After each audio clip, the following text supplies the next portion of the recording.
안녕하세요. 리스튜디오 예린입니다.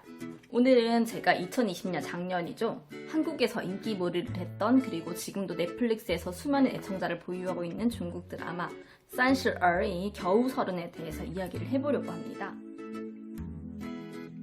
이 드라마의 소재인 30세 이 숫자는 중국에서나 한국에서나 큰 변화를 겪는 그런 나이인 것 같습니다. 서른이라는 나이는 보편적으로 연애, 결혼이 당연시되고 안정적인 직장생활 그리고 안정적인 주거 환경 또 20대와는 다르게 열정만으로 행동할 수 없는 뭔가 책임감, 무게 이런 것들도 생기게 되죠. 한국에서 30대 여성으로서 살아가고 있는 제 모습과 겨우 서른 속 30대의 여성들의 모습을 비교하면서 제가 한번 이 캐릭터들에 대해서 좀 얘기를 해보겠습니다. 겨우 서른에는 이제 서른을 앞둔 여성 세 사람이 등장하는데요. 네, 첫 번째는 왕만리라고 하는 캐릭터인데요.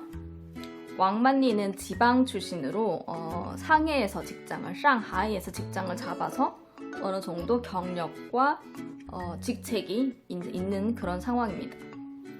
결혼은 아직 하지 않았고 또 경제력이 있는 남자를 찾아서 연애만 여러 번 하는 그런 역할로 나오거든요.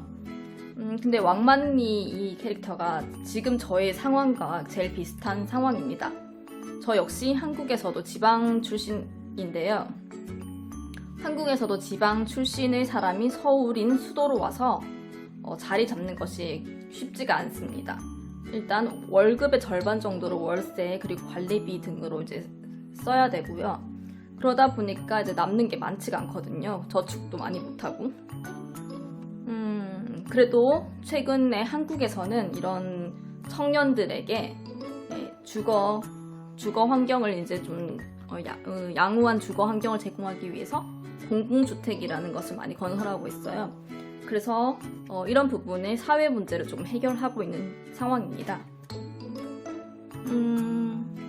누군가는 이제 돈 많은 남자를 만나고 싶어하는 왕만리를 안 좋게 생각하실 수도 있을 것 같은데요. 저는 한편으로는 이해가 되기도 하는 그런 캐릭터입니다. 네, 두 번째 캐릭터는 구자 역할인데요. 세 명의 여주인공 중에 가장 성숙한 역할로 마치 엄마 같기도 한 그런 구자라는 이름의 이제 여성입니다. 구자는 결혼을 했고 아들 한 명을 키우고 있는데요. 남편도 좀 철이 없어 보이는 면이 있어서 마치 아들을 2명 키우는 듯한 그런 느낌을 받았습니다.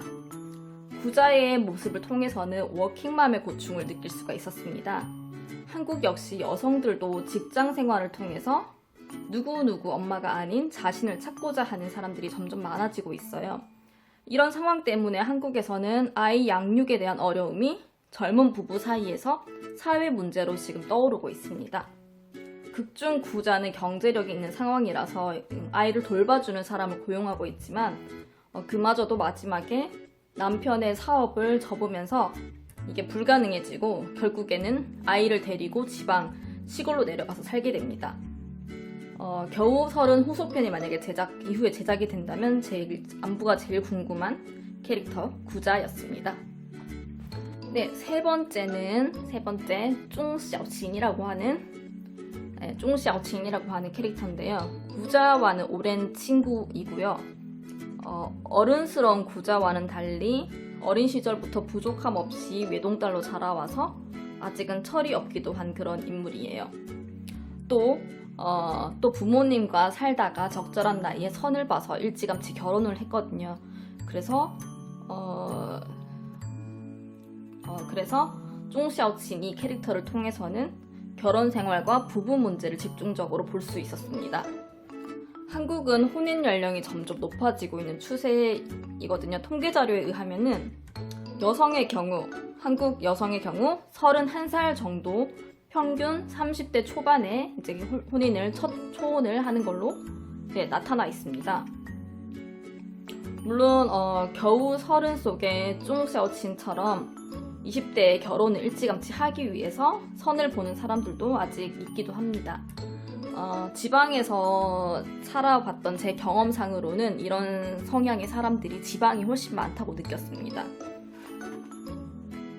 서울보다는 지방에서 훨씬 많다고 느꼈었습니다. 아무래도 서울 혹은 서울 경교 같은 경우는 부동산 값이 지방에 비해서 많이 높다 보니 집 마련 같은 그런 부담이 커서 이제 직장 생활을 더 하고 돈을 모은 다음에 결혼을 하려고 하는 그런 경향이 있는 것 같아요. 제가 생각하기에 제 경험을 토대로 추측을 그렇게 해봅니다. 저도 그런 생각을 또 가지고 있거든요. 아무튼 쫑시어친 이 캐릭터는 결혼 생활을 일찍부터 했지만 무뚝뚝한 남편과 성향 차이로 이혼을 겪게 됩니다. 두 사람은 모두 성숙해질 시간이 필요했기 때문에 이 사건은 어쩔 수 없이 겪게 된 과정인 것 같습니다. 네, 이 과정을 통해서 결국 서로에게 가장 필요한 존재는 서로라는 것을 깨닫게 되고 마지막에는 다시 이제 만나게 되고 잘 되는 그런 스토리인데요. 저는 겨우서른을 남자친구랑 같이 봤거든요. 그래서 결혼에 관해서 이런저런 얘기를 나눌 수 있는 그런 기회였습니다. 한국인의 관점에서 본 중국 드라마 30而已 겨우서른에 대한 이야기는 여기까지입니다. 겨우서른 후속편도 지금 기대하고 있습니다. 얼른 나왔으면 좋겠네요. 네, 오늘 영상은 여기까지입니다. 바이바이.